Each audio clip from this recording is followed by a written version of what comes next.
আহলে হাদিস বা সালাফি বা হানাফি কারা সঠিক?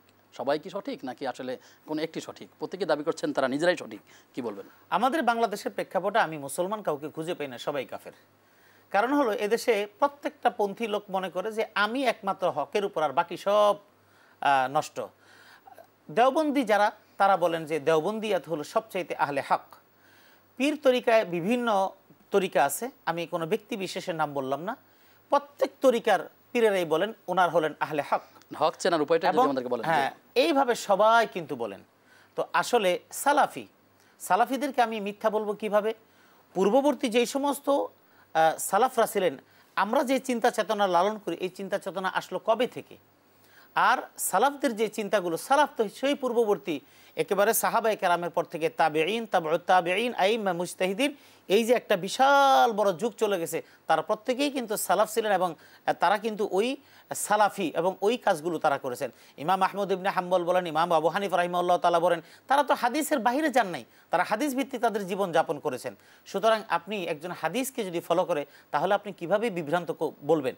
আপনি বলতে পারেন যে আপনি যেই দর্শন, আপনি যে চিন্তা চেতনা লালন করেন, আপনি যে মাযহাবি যে দর্শন আপনি লালন করেন, তাদের চিন্তা চেতনার সাথে আপনার মাযহাবের দর্শনটা মিলে না, কিন্তু সেজন্য যে তিনি বাতিল আপনি হক সেটা বলতে পারেন না। তাহলে সেই দৃষ্টিকোণ থেকে তো তারাও বলবে যে আমরা সালাফিরা হক, আপনি বাতিল। এই জন্য আসলে বিষয় হলো যে মাযহাবকে কেন্দ্র করে আপনারা যে একটা চিন্তা চেতনা লালন করছেন, আমরা লালন করছি, এটা আমরা একটা দৃষ্টিকোণ থেকে আমরা হাদিসটা যেটা পেয়েছি এটার আলোকে পালন করছি।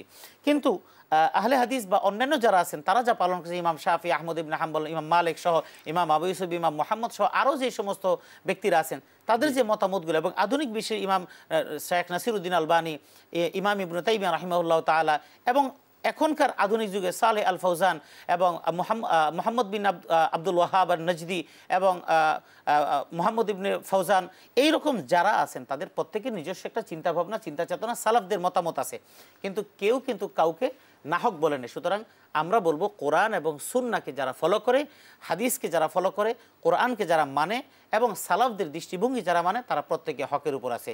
আর মুস্তাহাব এবং সুন্নত এই সমস্ত মাসআলার ফুরুই বিষয়ে যে মতপার্থক্য, এটা আগেও ছিল, এখনও আছে, কিয়ামত পর্যন্ত থাকবে। এটা নিয়ে আপনি একসাথে কখনোই হতে পারবেন না।